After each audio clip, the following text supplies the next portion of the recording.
అందరికీ వందనాలు తల్లి, అందరికీ వందనాలమ్మా, అందరికీ హ్యాపీ క్రిస్మస్. ఈరోజు ఎన్నో తారీఖు? డిసెంబర్ నెల 1వ తారీఖు.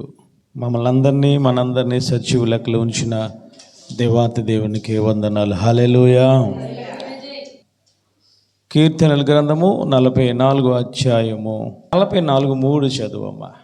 వారు తమ ఖడ్గము చేత దేశమును స్వాధీనపరుచుకొనలేదు. వారి బాహు వారికి జయమియ్యలేదు, వారికి జయము ఇవ్వలేదు. హల్లెలూయా. వారి బాహువు అంటే వారి యొక్క బలము వారికి జయమియ్యలేదు. వారు తమ ఖడ్గము చేత దేశమును స్వాధీనపరుచుకొనలేదు. ఖడ్గము అనంటే శక్తి కలది, బాహువులు అనంటే చేతులు లేదా బలమైనవి. వారు బలము చేత కానీ వారి యొక్క ఖడ్గము చేత వారి యొక్క శక్తి చేత కానీ వారు దేశమును స్వాధీనపరుచుకొనలేదు. మరి దేని ద్వారా స్వాధీనపరుచుకున్నారనంటే దేవాతి దేవుడు ఇచ్చిన ఉచితమైన కృపను బట్టి. హల్లెలూయా, హల్లెలూయా. ఆయన మాట్లాడుతున్నారు, జయం ఇయ్యలేదు. జయం అనేది మనం అందరూ కోరుకునేది. చిన్న పిల్లవాడి దగ్గరికి వెళ్ళినా నీకు జయం కావాలా అపజయం కావాలనంటే వాడు మాట్లాడిన మాట ఏమిటనంటే నాకు జయమే కావాలి. ఈరోజు ఇంకా విద్యార్థిని అడిగినట్లయితే నేను చదువుకున్నాను కాబట్టి నా ఉద్యోగ విషయంలో నాకు జయము కావాలి. మనల్ని అడిగితే మనం ఏమంటామంటే ఆరోగ్యం లేని వారిని ఆరోగ్య విషయంలో జయము కావాలి. వ్యవసాయం చేసేవారిని అడిగితే వారు వ్యవసాయం విషయంలో మాకు జయము కావాలి. వ్యాపారం చేసేవారిని అడిగితే వ్యాపార విషయంలో జయము కావాలి. ఈరోజు అందరూ మరి విజయమై కోరుకునేవారు. ఈరోజు దేవాది దేవుడు మనతో మాట్లాడుతూ ఉన్నాడు. ఈరోజు మనం శక్తి వలన కానీ మన బలం వలన కానీ ఖడ్గం వలన కానీ మన బాహువు వలన కానీ విజయం రాదు. ఎవరి ద్వారా వస్తుందంటే ఆయన ఉచితమైన కృపను బట్టి. హల్లెలూయా, హల్లెలూయా. 144వ అధ్యాయము 10వ వచనం చదవండి. 144వ అధ్యాయము 10వ వచనం. నీవే రాజులకు విజయము దయచేయువాడవు, దుష్టుల ఖడ్గము నుండి నీవు నీ సేవకుడైన దావీదును తప్పించువాడవు. దావీదు కోసము మాట్లాడుతూ దావీదు గారు రాసిన 144వ కీర్తనలు ఆయన అంటూ ఉన్నారు, అయ్యా నువ్వు నన్ను తప్పించావు, నాకు విజయం ఇచ్చావు అని అంటే నీవే రాజులకు విజయము దయచేయువాడవు, నీవే దయచేస్తావు. ఆ సౌలు మహారాజుకు ఆ రాజు అయ్యుండు కూడా ఆ ఫిలిస్తీన్ల గొలియాతును చూసి వీరు 30 రోజులు పరిగెడుతూ ఉన్నారు. ఎదరికి పరిగెడతానం లేదు, అపజయమి వైపు పరిగెడుతూ ఉన్నారు, భయపడుతూ ఉన్నారు. అటువంటి సమయంలో మరి దావీదుకు జయమిచ్చిన వారు ఎవరనంటే దేవాతి దేవుడు. హల్లెలూయా. మాట్లాడుతూ ఉన్నారు, నీవే రాజులకు జయమిచ్చేవాడవు, దుష్టుల ఖడ్గము నుండి నీవు నీ సేవకుడైన దావీదును తప్పించేవాడవు. దావీదు గారు గొలియాతు మీద యుద్ధానికి వెళ్ళేటప్పుడు అంటూ ఉన్నారు, అది నా శక్తి నా బలము కాదు, నేను యెహోవా నామమున నీ మీదకి యుద్ధంకి వస్తూ ఉన్నాను. ఈరోజు మనకు విజయము కావాలనంటే యెహోవా మీద మనము మనసు నిలుపుకోవాలి, యెహోవాను ఆశ్రయించాలి. మన సొంత శక్తి మీద కానీ మన సొంత బాహువు మీద కానీ లేదా మన సొంత ఉద్యోగం మీద కానీ మన సొంత తెలివితేటల మీద కానీ మన విజయము సాధించలేము. ఈరోజు చాలామంది బైబిల్ గ్రంథంలో సౌలు మహారాజు ఆ సొంత తెలివితేటలతో మరి ప్రవర్తించినట్టు లేఖనం సెలవిస్తూ ఉంది. ఆ సౌలు మహారాజు జీవితంలో విజయం రాలేదు కానీ అపజయము ఎదురయ్యింది. మరి సౌలు మహారాజు కన్నా చిన్నవాడు బాలుడైన దావీదు. హల్లెలూయా. మరి బాలుడైన దావీదుకే ఎందుకు విజయం ఇచ్చారు? ఎందుకే అంత ఆజానుబాహుడైన గొలియాతును ఎందుకు చంపగలిగాడనంటే అతను మనసు అంతా ఖడ్గము, ఈ లోక సంబంధించిన ఖడ్గము మీద లేదు. అతని మనసు అంతా ఈ లోక సంబంధించిన బలము మీద లేదు. అతని మనసు అంతా యెహోవా మీద ఉంది. హల్లెలూయా, హల్లెలూయా. ఈరోజు నీ జీవితంలో విజయం కావాలనంటే, ఈరోజు మనం డిసెంబర్ నెల, ఈ నెలంతా విజయము మన జీవితంలో కావాలి అని అంటే, లేదా మనము చనిపోయే వరకు కూడా మన జీవితంలో విజయము కావాలి అని అంటే, మనము ఎవరి మీద ఆధారపడాలంటే యెహోవా మీద మనము ఆధారపడాలి. హల్లెలూయా. ఈరోజు మనము ఆయన మీద మనము ఆధారపడాలి. ఆయన మీద ఆధారపడాలంటే మన మనసు దేని మీద ఉండాలి? దేవాది దేవుని మీద ఉండాలి. అదే విధముగా ఒక రాజు, ఒక మహారాజు ఉన్నాడు. 2వ దినవృత్తాంతాల గ్రంథము 20వ అధ్యాయము 3వ వచనం చదవండి. 3వ వచనం. అందుకు యెహోషాపాతు భయపడి యెహోవా యొద్ద విచారించుటకు మనసు నిలుపుకొని. హల్లెలూయా. ఎవరి మీద మనసు నిలుపుకున్నాడు యెహోషాపాతు అనంటే? యెహోవా మీద మనసు నిలుపుకున్నాడు. హల్లెలూయా, హల్లెలూయా. మొట్టమొదట మనము నిలుపుకోవాల్సింది ఏమిటంటే యెహోవాను మనం ఆశ్రయించాలి. యెహోవా మీద మనము మనసు నిలుపుకోవాలి.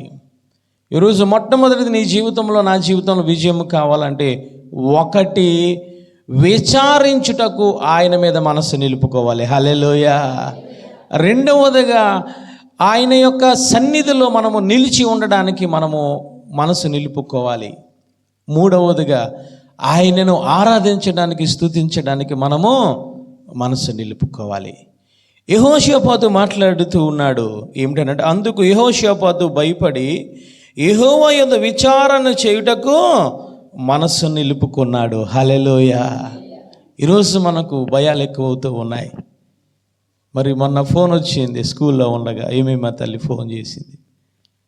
ఆ మాటల్లో నాకు అర్థమైంది, భయపడడం జరిగింది.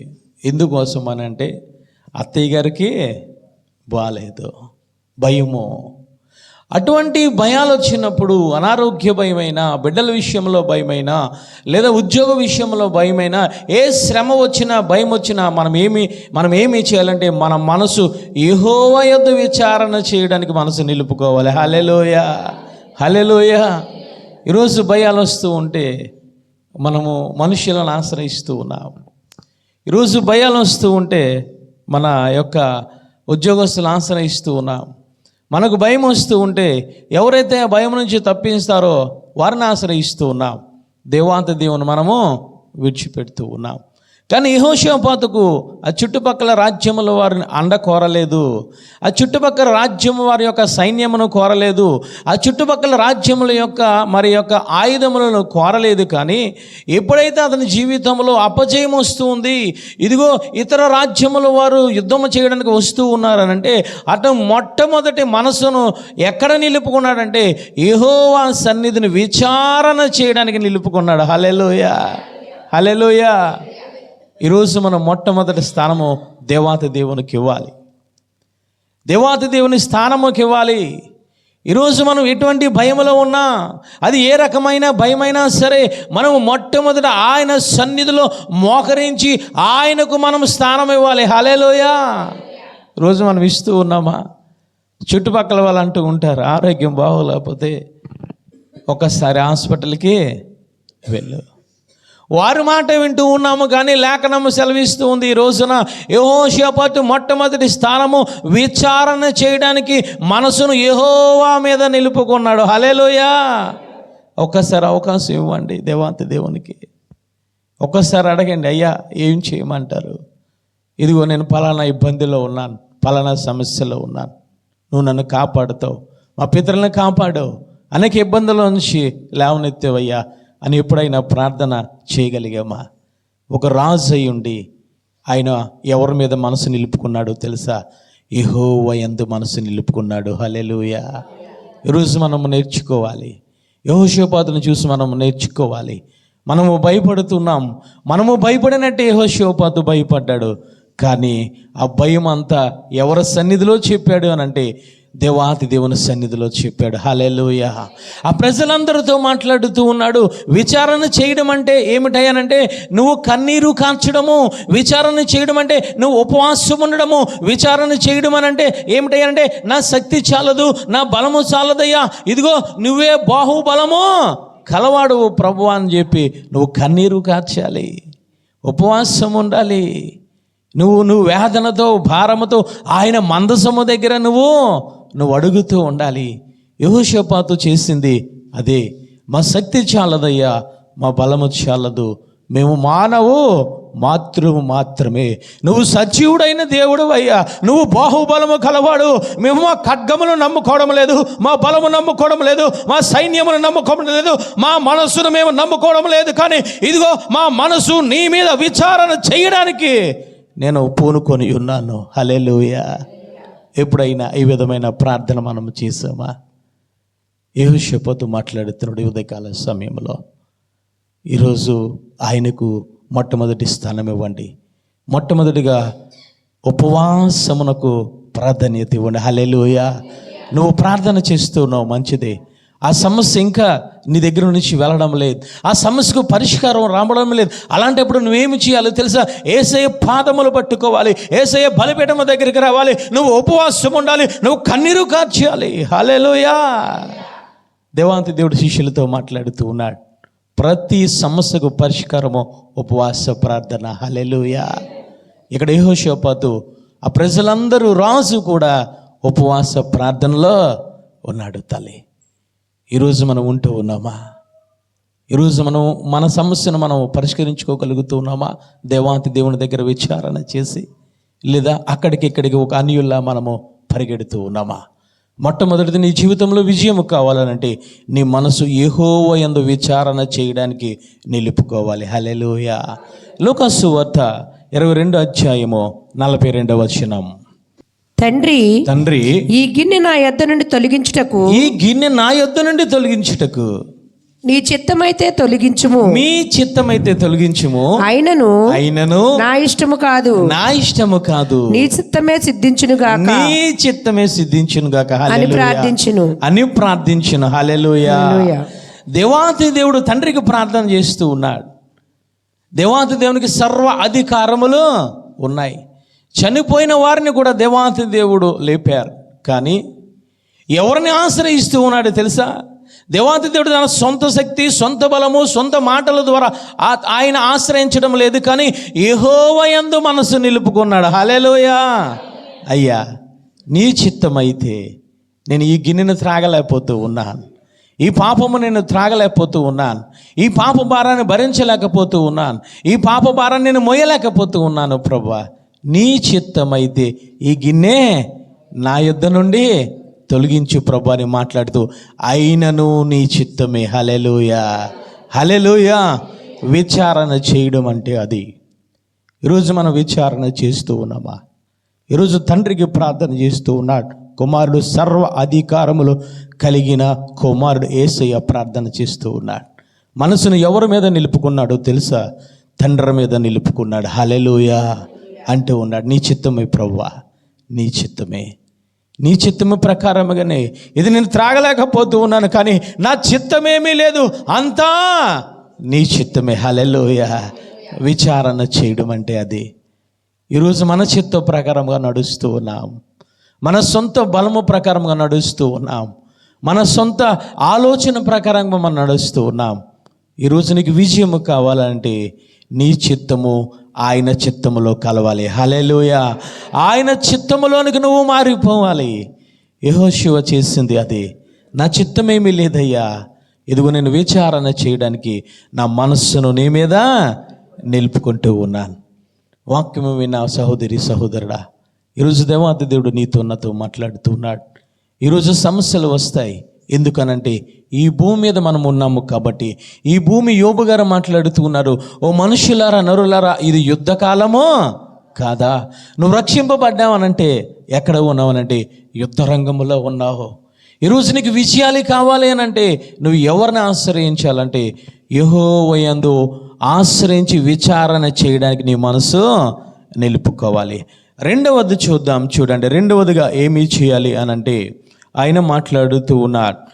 దినవృత్తాంతాల గ్రంథం 20:17 యుద్ధములో మీరు పోట్లాడవలసిన నిమిత్తము లేదు, పోట్లాడవలసిన నిమిత్తము లేదు. యోధావారులారా, యెరూషలేము వారులారా, మీరు యుద్ధ పంక్తులు తీర్చి నిలవబడి, యుద్ధ పంక్తులు తీర్చి నిలవబడి, మీతో కూడానున్న యెహోవా దయచేయు రక్షణను మీరు చూచెదరు. హల్లెలూయా. ఎప్పుడైతే విచారణ చేశారో ఒక ప్రవక్త మాట్లాడుతూ ఉన్నాడు. అభిషేకింపబడిన ప్రవక్త, ఆత్మ పొందుకున్న ప్రవక్త మాట్లాడుతున్నాడు. ఓ యూదా ప్రజలారా, ఇశ్రాయేలు ప్రజలారా, మీరు యుద్ధము చేయవలసిన పని లేదు, కాకపోతే మీరు యుద్ధ పంక్తులుగా తీరి నిలబడండి. ఈరోజు నీ జీవితంలో నువ్వు యుద్ధము చేయవలసిన పని లేదు. అక్కడ దావీదు ఇది గొలియాతుతో యుద్ధము చేయలేదు, కానీ ఎవరు యుద్ధము చేశారనంటే యెహోవా దేవుడు యుద్ధము చేశాడు. గొలియాతు ఏ విధముగా పడ్డాడు తల్లి? బోర్లా పడ్డాడు. ఏ విధముగా పడాలి? వరిసెల రాయి తగిలినప్పుడు వెనకకి పడాలి. ముందుకెందుకు పడ్డాడు అని అంటే వెనక నుంచి దేవాది దేవుడు దావీదుకు సహాయం చేశాడు. హల్లెలూయా, హల్లెలూయా, హల్లెలూయా. మోషే గారు ఎర్ర సముద్రం అడ్డు వచ్చింది, ప్రార్థన చేస్తూ ఉంటే చెయ్య చాపమని చెప్పారు, కర్ర చాపమని చెప్పారు. ఆ కర్ర వెనకాల, చెయ్యి వెనకాల ఎవరి హస్తం ఉందో తెలుసా? దేవాతి దేవుని హస్తం ఉంది. హల్లెలూయా. నువ్వు విచారణ చేయడానికి ఆయన యందు మనసు నిలుపుకుంటే, యెహోవా యందు నువ్వు మనస్సు నిలుపుకుంటే నీకు తెలియకుండా దేవాది దేవుని హస్తము నీ మీదకు వస్తుంది. హల్లెలూయా. యెహోషాపాతుతో యాజకుడు మాట్లాడుతూ ఉన్నాడు. ఏమిటనంటే మీరు యుద్ధము చేయవలసిన పని లేదు, మీరు యుద్ధ పంక్తులుగా నిలబడడం నేర్చుకోండి. హల్లెలూయా. ఈరోజు నువ్వు విచారణ చేయడానికి మనసు నిలుపుకున్నావు. రెండవదిగా నీ మనసు దేని మీద నిలుపుకోవాలంటే ఆయన సన్నిధిలో, ఆయన పాదపీఠము దగ్గర నువ్వు నిలబడడము నువ్వు నేర్చుకోవాలి. రెండవదిగా హల్లెలూయా. ఈరోజు విచారణ చేస్తూ ఉన్నాం, ఉపవాసం ఉంటూ ఉన్నాం, ఇంకా సమస్యకు పరిష్కారం రావడం లేదని చెప్పి మనం నిలబడే స్థితిలో ఉండడం లేదు. నువ్వు నిలబడాలి. అందుకే యెహోషాపాతుతో మాట్లాడుతున్నారు, యుద్ధ పంక్తులుగా మీరు నిలబడండి. ఒక క్రమమైన పద్ధతిలో మనము నిలబడాలి. ఒకరోజు నిలబడి 2 రోజులు మనము లోకములో కలిసిపోవడము కాదు, లేదా ఒక వారము నిలబడి 2వ వారంలో ఇదిగో సమస్యకు పరిష్కారం లేదే, అపజయం వస్తుందని చెప్పి ఆలోచన కలిగి దేవాతి దేవుని సన్నిధి నుంచి బయటికి వెళ్ళిపోవడము కాదు. ఏ విధముగా నిలబడాలి అంటే యుద్ధ పంక్తులుగా నిలబడాలి. హల్లెలూయా. ఆ సైన్యులకి ఏ విధంగా నిలబడతారు తెలుసా? ఒక క్రమ పద్ధతిలో నిలబడతారు, ఒక క్రమ పద్ధతిలో నడుస్తూ ఉంటారు వాళ్ళు. క్రమము కావాలి, దేవాతి దేవునికి క్రమము కావాలి, నువ్వు నిలబడే క్రమము కావాలి. యెహోషాపాతుతో మాట్లాడుతున్నాడు, ఒక క్రమమైన పద్ధతిలో మీరు నిలబడండి చాలు. హల్లెలూయా.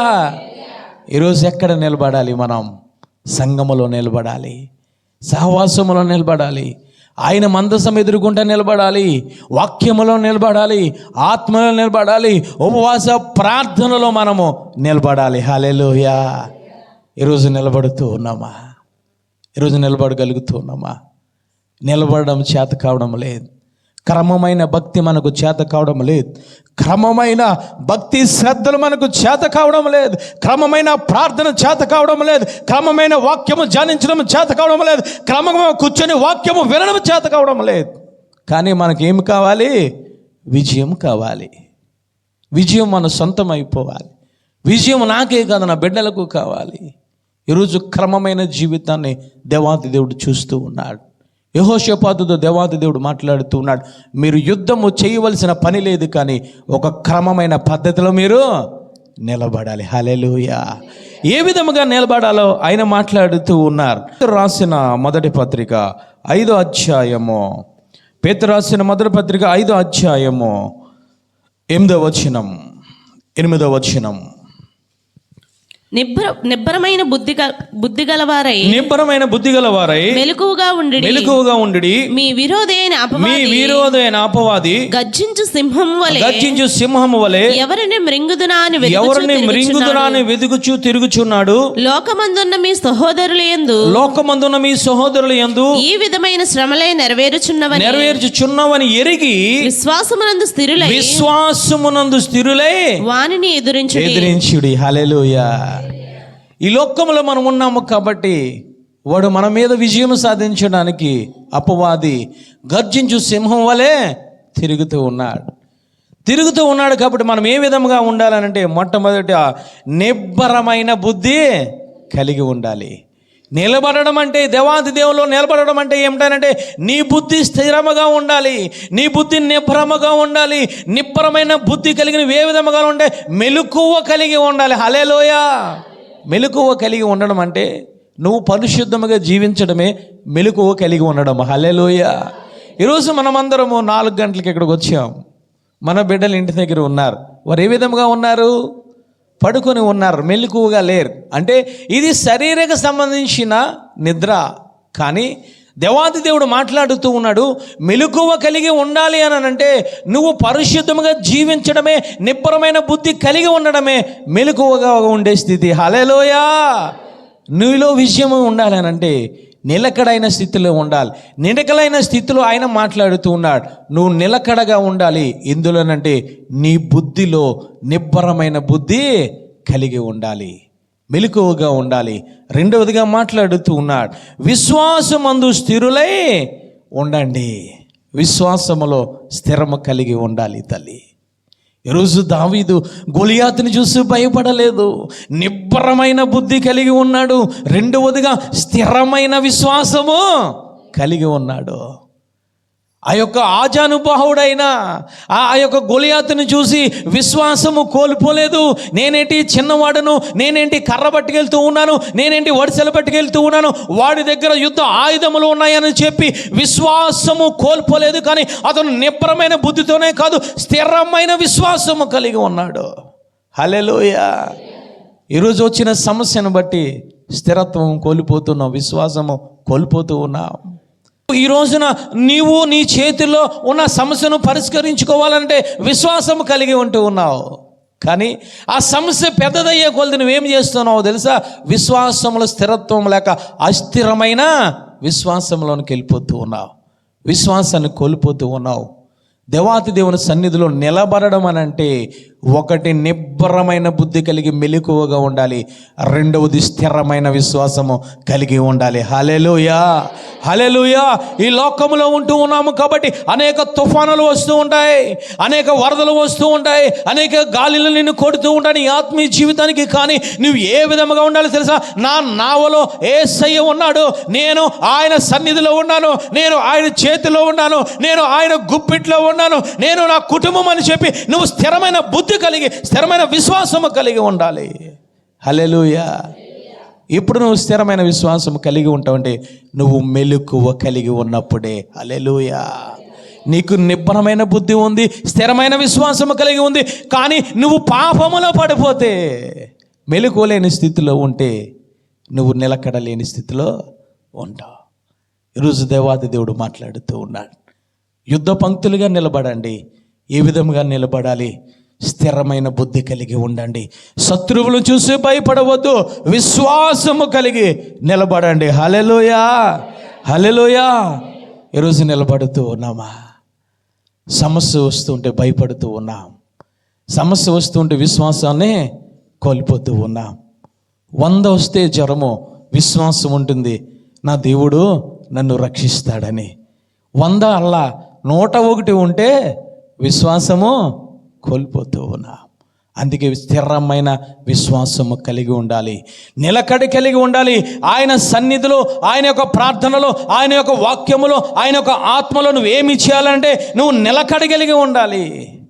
ఈరోజు అపజయాలు ఎందుకు వస్తూ ఉన్నాయంటే నిలకడగా ఉండడం లేదు. దావీదు గారు 1వ అధ్యాయం 1వ వచనంలో మాట్లాడుతున్నారు, దుష్టులు ఆలోచన చొప్పున నడువక, పాపుల మార్గమున నిలువక. ఈరోజు మనం ఎక్కడ నిలుస్తూ ఉన్నాం? ఈరోజు రక్షింపబడిన బిడ్డలు ఎక్కడ నిలవాలి? పరిశుద్ధమైన సంఘములో నిలబడాలి, పరిశుద్ధమైన సహవాసంలో నిలబడాలి, పరిశుద్ధమైన వాక్యములో నిలబడాలి, పరిశుద్ధముగా ఉపవాసం ఉండి ఆయన యందు మనసు నిలుపుకొలను నిలబడాలి. కానీ మనం ఏం చేస్తూ ఉన్నామనంటే, ఎవరైతే మనల్ని బాగా ఆదరిస్తారో, ఎవరైతే మనకు నచ్చినట్టు సమాధానం చెప్తారో ఆ మనుషుల దగ్గరికి వెళ్ళి, ఈ లోక మనుషుల దగ్గరికి వెళ్ళి మనము నిలబడుతూ ఉన్నాం. వారి సలహాలు మనం పాటిస్తూ ఉన్నాం. అందువల్ల మన జీవితంలో విజయానికి దూరం అవుతూ ఉన్నాం. ఈరోజు మనం ఎక్కడ నిలబడుతూ ఉన్నాం? ఆయన అంటూ ఉన్నారు కీర్తనల గ్రంథంలో మొట్టమొదటి అధ్యాయము మొట్టమొదటి వచనములోనో, నువ్వు ఎక్కడ నిలబడాలి, ఏ విధముగా నిలబడాలి, ఏ విధముగా కూర్చోవాలి, ఎక్కడ నువ్వు ఉండాలి అని చెప్పి ఆయన మొట్టమొదటిగా మాట్లాడడం జరిగింది. హల్లెలూయా. ఈరోజు దేవాది దేవుని సన్నిధిలో నిలబడాలి. మూడవదిగా ఏమి చేయాలి మన జీవితంలో విజయం రావాలి అని అంటే, 2వ దినవృత్తాంతాల గ్రంథము 20వ అధ్యాయం 19వ వచనం. కహాతీయులు సంతతి వారును కోరాహీయులు సంతతి వారగును లేవీయులు నిలవబడి గొప్ప శబ్దముతో ఇశ్రాయేలీయుల దేవుడైన యెహోవాను స్తుతించిరి. హల్లెలూయా. నీ జీవితంలో, నా జీవితంలో విజయం కావాలంటే మొట్టమొదట నీ మనసును ఆయన యందు విచారించడానికి నిలుపుకోవాలి.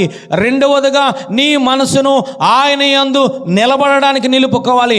మూడవదిగా ఏమిటంటే, నువ్వు ఆయనను స్తుతించడంలో నీ మనసును నిలుపుకోవాలి. హల్లెలూయా అంటూ ఉన్నారు. వారు 2 విషయాలు విన్న తర్వాత వారు దేవాది దేవుని స్తుతించడానికి మనసును నిలుపుకున్నారు. అప్పటికి యుద్ధము చేయలేదు తల్లి. అప్పటికి నిబ్బరమైన బుద్ధి కలిగి ఉండి, స్థిరమైన విశ్వాసము కలిగి ఉండి, దేవాది దేవుడు మనకు విజయం ఇస్తాడని చెప్పి దేవాది దేవుణ్ణి స్తుతించడం మొదలు పెట్టారు. హల్లెలూయా. ఏ విధంగా స్తుతించాలి అంటే 21వ వచనము చదవండి తల్లి. 21 మరియు అతడు జనులను హెచ్చరిక చేసిన తరువాత యెహోవాను స్తుతించుటకు గాయకులను ఏర్పరిచి వారి పరిశుద్ధ అలంకారము ధరించి సైన్యం ముందు నడుచుచు యెహోవా కృప నిరంతరముండును ఆయనను స్తుతించుడి అని స్తోత్రము చేయుటకు వారిని నియమించెను. హల్లెలూయా. మూడవదిగా వారి మనసును ఆయనను స్తుతించడానికి నిలుపుకున్నారు. హల్లెలూయా. లోక మనుషులను స్తుతించడానికి కాదు, లోకానుసారముగా స్తుతించడానికి కాదు. దేవాది దేవుడు హెచ్చరిక చేస్తూ ఉన్నాడు. ఏ విధంగా స్తుతించాలంటే పరిశుద్ధమైన అలంకారములు ధరించుకొని మీరు స్తుతించాలి. ఏమిటయ్యా పరిశుద్ధమైన అలంకారం అని అంటే, ఏ విధముగా దేవాది దేవుని స్తుతించాలి, ఏ విధముగా కీర్తించాలి ఆయన సమరస్త్రీతో మాట్లాడుతూ ఉన్నాడు. 1 యథార్థత కావాలి. హల్లెలూయా. రెండవదిగా ఆత్మతోనూ ఆరాధించాలి. మూడవదిగా సత్యముతోనూ ఆరాధించాలి. హల్లెలూయా. ఆరాధించేటప్పుడు దేవాది దేవుడు మాట్లాడుతున్నాడు. పరిశుద్ధమైన అలంకారము ఏమిటి? పరిశుద్ధమైన అలంకారం అంటే నీలో యథార్థత ఉండాలి. కపటమైన మాటలు కానీ, కపటమైన జీవితము కానీ, కపటమైన చేష్టలు కానీ ఉండడానికి వీలు. యథార్థత కలిగి ఆత్మను పొందుకొని, ఇదిగో సత్యము అనగా యేసయ్య వాక్యము నీ హృదయంలో పెట్టుకొని అప్పుడు ఆయనను పరిశుద్ధ అలంకారముతో నువ్వు ఆయనను స్తుతించాలి. హల్లెలూయా. ఈరోజు నీకు విజయం కావాలనంటే పరిశుద్ధ అలంకారం ధరించుకోండి. దేవాతి దేవుడు మాట్లాడుతూ ఉన్నాడు. ఈ లోక బాహ్య సంబంధించిన అలంకారాలు కాదు, దేవాది దేవుడు మాట్లాడుతున్నాడు. పరిశుద్ధమైన అలంకారము. హల్లెలూయా. నీ హృదయమే అలంకారము, యథార్థ హృదయమే అలంకారము. ఆ యథార్థ హృదయంలో వాక్యం ఉంచుకోవడమే అలంకారము, ఆ యథార్థ హృదయంలో ఆత్మను ఉంచుకోవడమే అలంకారము. అప్పుడు నువ్వు ఆయన కృప కోసము నువ్వు స్తుతించాలి. హల్లెలూయా. వారందరూ కూడి గాయకులను ఏర్పాటు చేసి దేనిని స్తుతిస్తూ ఉన్నారు? అక్కడ చదివినట్లయితే యెహోవా కృప నిరంతరముండును. హల్లెలూయా. చప్పట్లు కూడా దేవాది దేవుని స్తుతిద్దాం. హల్లెలూయా. హల్లెలూయా. యెహోవా కృపను స్తుతిస్తూ ఉన్నారు. అయ్యా, మేము కృప చేతను మేము రక్షింపబడతాం. హల్లెలూయా. మా శక్తిని బట్టి కానీ, మా బలమును బట్టి కానీ, మా ఖడ్గమును బట్టి కానీ, మా తెలివితేటలను బట్టి కానీ మేము రక్షింపబడలేము. మేము రక్షింపబడాలేనంటే నీ కృప కావాలి. హల్లెలూయా. కృప నిరంతరము కావాలి ప్రభువా. నీ కృప నిరంతరము కావాలి. నీ కృప మా మీద కావాలి. నీ కృప మా బిడ్డల మీద కావాలి. నీ కృప మా పసిపిల్లల మీదకు కావాలి. మీ కృప మా భార్యల మీదకు కావాలి. మీ కృప మా బిడ్డల మీదకు కావాలి. మీ కృప మా రాజ్యం మీద కావాలని చెప్పి స్తుతించడానికి మొదలు పెట్టారు. హల్లెలూయా.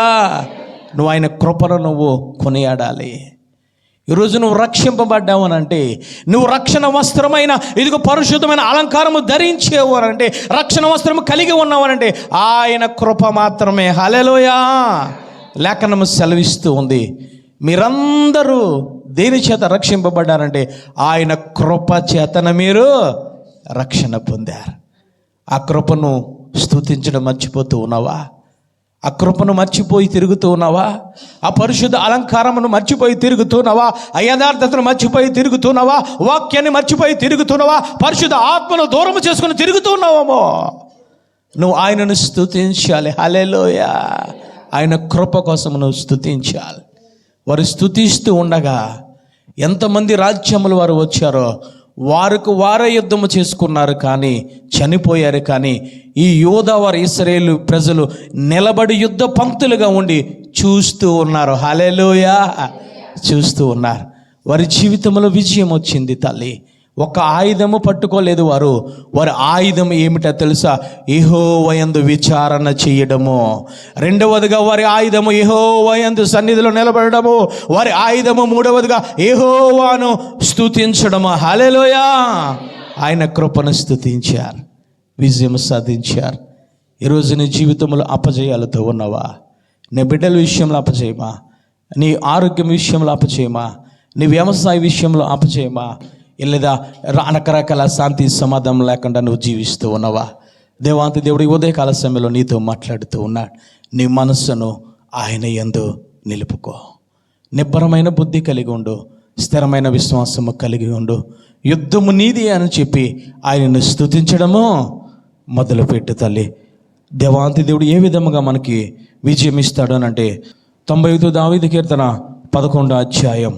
ఈరోజు దేవాతి దేవుడు నీకు ఏ విధంగా సహాయం చేస్తాడు అని అంటే ఆయన మార్గములన్నిటిలో నీ మార్గములన్నిటిలో నిన్ను కాపాడుటకు ఆయన నిన్ను గూర్చి తన దూతలను ఆజ్ఞాపించును. నీ పాదములకు రాయి తగలకుండా వారు నిన్ను తమ చేతుల మీద నిన్ను ఎత్తి పట్టుకొందురు. హల్లెలూయా. యెహోషాపాతు యెహోవా మీద మనసు నిలుపుకోవడం వల్ల, విచారణ చేయడం వల్ల, ఆయన సన్నిధిలో నిలబడడం వల్ల, ఆయనను స్తుతించడం వల్ల దేవదూతలు వచ్చారు. హల్లెలూయా. దేవదూతలు వచ్చి వారి పక్షాన కట్టేసేయండి. దేవదూతలు వచ్చి వారి పక్షాన యుద్ధము చేసి యూదా వారి ప్రజలు, ఇశ్రాయేలు ప్రజలు కాళ్ళకు రాయి తగలకుండా ఎత్తు పట్టుకుని అక్కడ విజయాన్ని సాధించారు. హల్లెలూయా. ఈరోజు దేవత దేవుడు నీతో నాతో మాట్లాడుతూ ఉన్నాడు. నువ్వు ఆయన యందు మనసు నిలుపుకుంటే, విచారణ చేస్తే, ఆయన సన్నిధిలో నిలబడితే, ఆయన సన్నిధిలో నువ్వు స్తుతిస్తే చాలు, ఆయన నీ మార్గాన్ని సరళం చేస్తాడు తల్లి. ఈరోజు ప్రార్థన చేసుకుందాం. అందరూ నిలబడి ప్రార్థన చేసుకుందాం.